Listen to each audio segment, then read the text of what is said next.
कमाने वाली बहू की तो खूब कहानी आपने सुनी होगी, लेकिन आज की कहानी मीना की है, जिन्होंने पति की मौत के बाद बेटे को पालने के लिए लोगों के घरों में काम किया। मीना, थोड़ा आराम भी कर लो। क्या है ये, सारा दिन लगी रहती हो। लो चाय पियो। अरे दीदी, आपके घर काम करती हूँ मैं, आप मुझे चाय दे रही हैं? नहीं प्लीज, मैं बाद में खा लूंगी। पति के जाने के बाद तो तूने पूरी जिंदगी बेटे के लिए लगा दी। अपना ख्याल नहीं रखेगी तो बेटे को कौन संभालेगा। मीना बेटे को पढ़ाने लिखाने के लिए खूब काम करती और उसका सबसे मनपसंद काम था खाना बनाना। अरे मीना, कितने घर का खाना बनाती है? एक मैं हूँ, मुझसे तो एक घर का भी खाना नहीं बनता। कैसे कर लेती है इतना काम? मीना तो बस अपने बेटे की पढ़ाई और घर चलाने के लिए खूब काम करती। उसे पता ही नहीं था कि देखते ही देखते वो कितने ही लोगों का खाना आराम से बना लेती और कहीं से वो बेटी का मन का बना हुआ खाना पैक करके घर ले आती। क्या है माँ, अब मैं बड़ा हो गया हूँ, फिर भी तू आज भी किसी न किसी के घर में बहाने से मेरा मनपसंद खाना बना ही लेती है, क्यों? अरे कर क्या, तू जानता है ना, मैं जब ये हलवा बनाती हूँ ना, एक्स्ट्रा घी और काजू बादाम डालती हूँ ताकि तू और अच्छा बढ़े। बेटा माँ को गले लगा लेता है।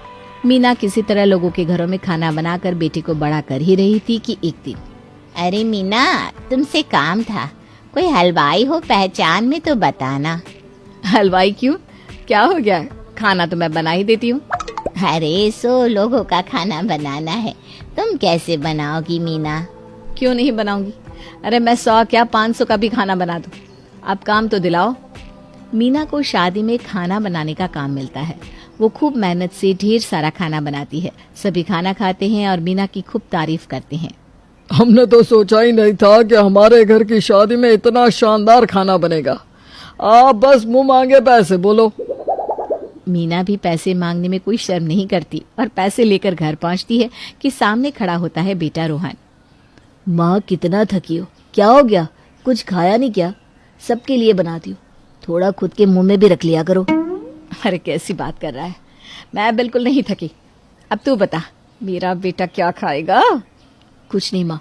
और सुनो माँ, एक खुशखबरी है, मुझे नौकरी मिल गई है। और तो और, अब माँ तुम आराम करोगी घर में। अरे जीता रे बेटा, ये ले आज की कमाई, अपने लिए जाकर कुछ अच्छे कपड़े ले आ। घर वाले आने वाले हैं, कौन क्या खाता है सबकी पसंद बता दो बेटा। मीना की शातिर बहू सुनैना समझ जाती है कि उसकी सास सीधी औरत है और वो उसका फायदा उठा सकती है। नहीं माँ, क्यों कोई बहू के घर वालों के लिए सास भला खाना बनाए?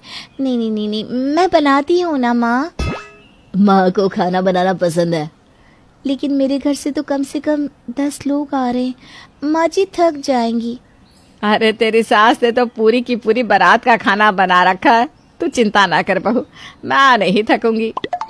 अच्छा माँ जी, वो क्या है ना, मेरे ऑफिस से भी 10-12 लोग आ रहे हैं, आप उन लोगों के लिए भी बना देंगी? फिर मैं आपके पैर में तेल लगा दूंगी। बहू के मुंह से ये सुनकर सास इमोशनल हो जाती है। अरे नहीं, तू तो मेरी बेटी जैसी है, कोई बात नहीं, तुम कुछ और काम कर लो, मैं किचन का काम निपटा देती हूँ। बहू के ऑफिस से लोग आते हैं, मायके वाले आते हैं, जो भी आता सास खाना बनाती और वो खूब खाते। फिर एक दिन, मैं क्या बोल रही हूँ, क्यों ना मैं माँ को लंच पैक का काम शुरू करवा दूँ। यहाँ कई लोग हैं जो घर में खाना बनाना नहीं चाहते, या फिर वर्किंग वुमन जो खाना बनाने का वक्त ही नहीं निकाल पाती।